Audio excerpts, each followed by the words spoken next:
Dan, let's start with you. All right? Why don't you tell us a little about yourself? Okay. I've been in the business for 20 years, and it's been a good run. My business has grown consistently every year from its inception.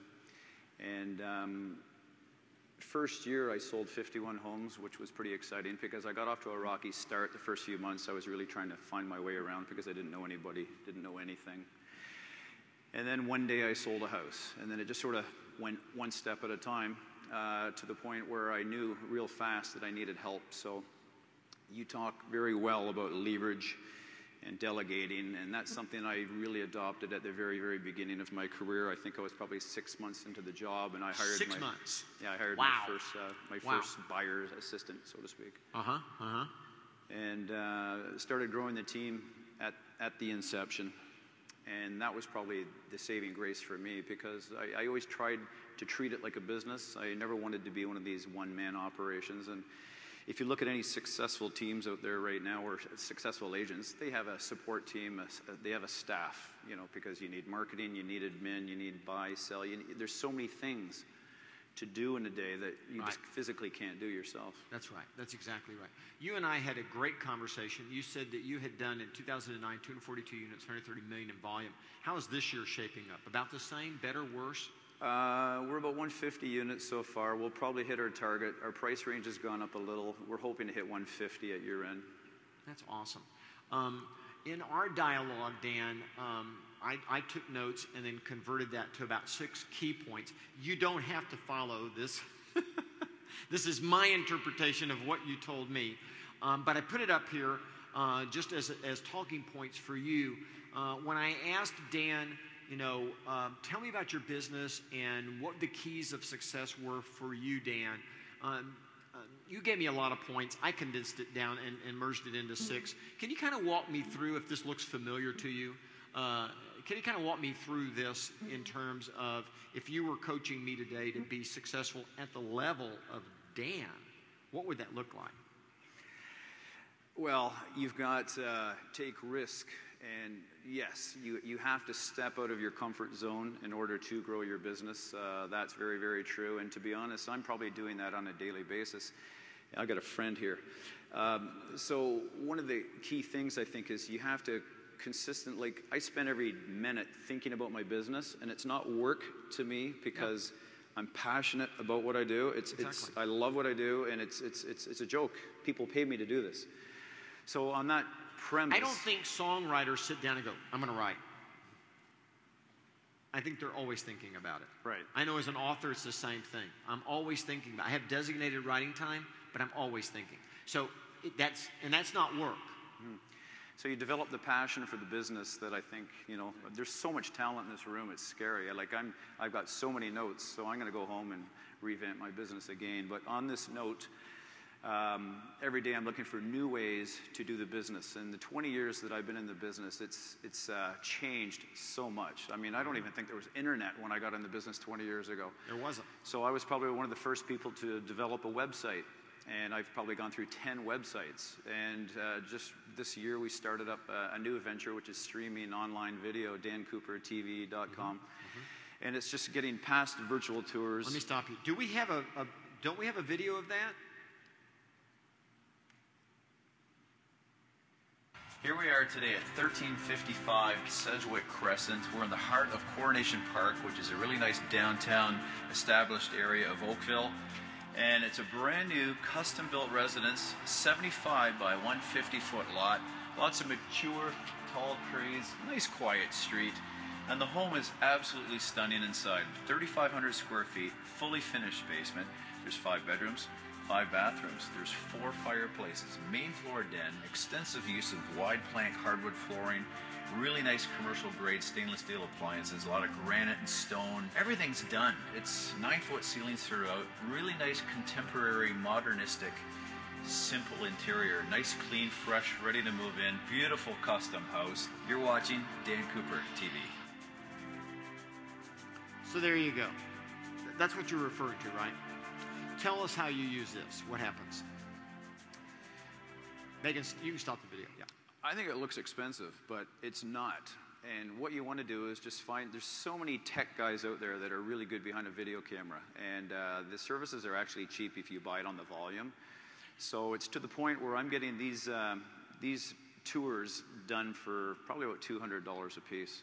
And I save them for my best listings. It's kind of an incentive if you get the right commission. You're doing that versus a virtual tour, right? Yeah, I don't do virtual tours. You're not doing virtual tour. You've No. gone to this as a point of differentiation, or you think people like it more because it feels cooler? Well, it's created a lot of hype, and there's very few people doing it. I mean, we saw Jeff's and Sue's today with the video, so I think everybody's heading in that direction. But I think it's certainly what we need to embrace. And the nice thing is I do a lot of marketing. I'm a big marketer, and it doesn't cost me a lot of money, which we can get into in a minute. But the big thing is I worked out deals with all the local media people. So Stop out. That's point number 5. Uh-oh, out of order. Yeah, out of order. So look at the deal. I think I captured all your notes, but I squinched them into this. So Okay. the first one that you told me was perseverance. And the thing that I loved about, so let me coach you just for a second about what you told me, which was, well, no, I mean, it was an amazing interview, and we recorded it for people to listen to, so you can go to HMM and listen to it. But the first thing you said was have perseverance, don't give up, take risk, and don't worry about rejection. Don't give up. And the thing that I noticed about you right off the bat the first time we met was you just have this, I'm not leaving. I'm getting after it, and if I have to change, I have to change. 10 different websites, you're not giving up. You're just going to hit it. The second thing you said was figure out what you don't like and delegate. So you're telling me within 6 months into the business, you'd already started doing that? Absolutely. Okay. Well, tell us what your team looks like today so we get a sense, your business looks like today, Sure. Dan, so we get a sense of that. Okay. It's not a big team. I've got 5 agents. I don't really call them buyer agents because they basically mimic me. And I've got small admin, 3 admin, and 2 marketing, so 10 people. Okay. Doing 130 million. Yeah, I mean, I could have more people, but I don't need to because I'd rather have the agents that are working with me extremely busy. So they're all firing on 8 cylinders. They're making good money. And if one of them is not in their game, they know that I would probably get somebody else. But the nice thing is that I've got a lot of longevity with my people. They've been with me for a long time. In fact, the first girl I hired, she's been with me for almost 19 years. My admin have been there 14 years. First thing I do is when I hire somebody, I really make sure that it's the right fit, but I make sure that they understand this is a 10-year plan. I tell them this is the last job I want you to have. And so I want to make sure it's a good long-term commitment because that's good for the business. Are you hiring great people, or are they just becoming great with you, or a little of both? It's funny, most of the people I've hired have found me. I didn't find them. Okay. So they presented themselves to me, and I always like to look at talent. How many resumes do I get? A lot. And I'll at least meet people and do the first round with them just to see if there's something there that's interesting, something that's different, something that I need, because, you know, as the market changes, I need different things. And where I come from, west of Toronto, it's as multiculturalistic as anywhere is.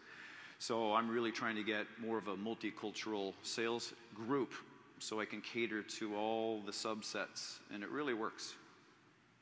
The third thing you said was develop a team that's as good as you because you're only as good as your people. What did you mean when you said that? Well, it's all about the quality. It's not about the quantity, and it's just I just want to make sure that I hire mini-me's. I want to make sure that I put people down with the proper training over time. I feel comfortable that I can stay at home and watch Seinfeld reruns, and I know they're out doing what they need to do. Or I can go play more. And you know, lately I've got a great group with me. We have a mastermind group that we meet once a month just to keep ourselves on the edge of technology. And it's all about that, you know, just constantly monitoring what we're doing to make sure we're on the edge of the best part of our game, offering people the best products and services. Number 4, you said lead generation. And we talked a lot about that. Talk to me about it. Well, there's many ways you can do lead generation, and I heard a dozen today. It's a little different where I come from. Insofar as my price point's a little higher, and I don't know, I don't think I could do Craigslist, but I'm going to certainly go home and try it. It's more face-to-face with me, it's more networking, it's more one-on-one developing relationships at the club and things like that. So I'm always trying new ways out to increase my lead network base. For example, in February, I'm hosting a concert at the local Oakville Center for the Performing Arts where I'm going to bring a band in, and I've hired the center for the night. I'm going to invite 485 of my closest friends, and put on a concert. And the trick is to align it with a charity. And I do that a lot now. In fact, the whole philanthropic side of what I'm doing has increased like 100-fold. So every time I'm looking at something, I did a Dan Cooper celebrity golf tournament in the spring, which raised money for Big Brothers. And every threesome that went out with a celebrity. We had 18 celebrities. It was a hit. We raised $44,000 in one day. So I've got all these things I'm doing that are actually a lot of fun to do because I want to do it, because I've made money. The business is working. I'm really enjoying. I'm at a good point in my work career right now. You bet. So now I want to give back to the community that sort of put me there. And that's the part that's really turning me on right now. And so that's increasing my lead generation from a slightly different perspective. Give me a basic understanding of how you generate leads. Well, I market a lot, and all the local newspapers, I have full-page ads in. I'm also in all the process color magazines. In fact, every time a new magazine comes into my area, I'm the first to embrace it. I'll take the front cover, I'll take the first 2 pages. It may sound expensive, but it doesn't have to be, because I'll align myself with the best home inspectors, mortgage brokers, home stagers, bankers. Yeah, and you can see in the bottom that, and this will evolve and change as the months go by, but they'll pay a fee towards being on my ad, to the point where in many cases my ads are not costing me anything. So that way, I can expose myself like crazy. In fact, one area I really focus on is Oakville, 120,000 people. Beside it is Burlington, about 120,000 people. And I realized I was missing a lot of business by not going there. So I started marketing a little bit in Burlington. I picked up a listing. As I'm leaving, the vendor says, it's funny, I almost didn't list with you because everybody in Burlington says you're an Oakville agent. I said, is that right? So I called up the local Burlington Post. I said, how much for a full page? Nobody in Burlington was doing a full page because it was cost prohibitive. So I really ground them on the price, and I got them to throw in an editorial for me in all 3 papers. Then I got my team of professionals to go on the bottom. So now I'm doing a full page in the Burlington Post where it really isn't costing me any money, and I've grown my market share crazily in that side of the city. So it's great.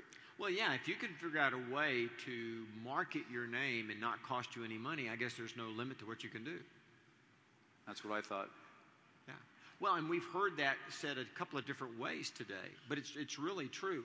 If the cost of lead generation had cost me any money, I don't think I could have built Keller Williams, because I wasn't going to go borrow the money and I wasn't going to go sell shares. Well, you got to leverage yourself with people. You got to leverage your money, because there's only so much money to go around. You want to make sure, the big key for me is it's great to turn units, it's great to make money, it's great to spend money marketing, but the key is the net. It's all about the net. You bet, because obviously we're doing this for a reason, partially, right? Oh, no. There has to be a profit incentive in there. Yeah, at some point, and I think I heard you say that, it quit being about the money for you in terms of incremental dollars. You're now using philanthropy, though your goal is to continually be profitable at minimal levels, if not maximum levels, but you're more than willing to do some extra things to give back. But there's a trade-off. It's still brand building. It's still you're community building, but you're also brand building and marketing at the same time, aren't you? Absolutely. Yeah. Oh, yeah, for sure. Yeah, absolutely. The last one you said was every day look for new systems to take advantage of. Talk to me just about that. Is that sporadic? Are you just a crazy tinkering dude? Or, do your people, dodge when they see you walk in because it's, here comes Dan with another, he just went to a seminar, he just listened to a tape, he just got a book, oh my gosh, he's going to reinvent everything.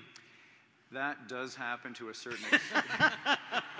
Yeah, listening to you talk, I thought it might a little bit.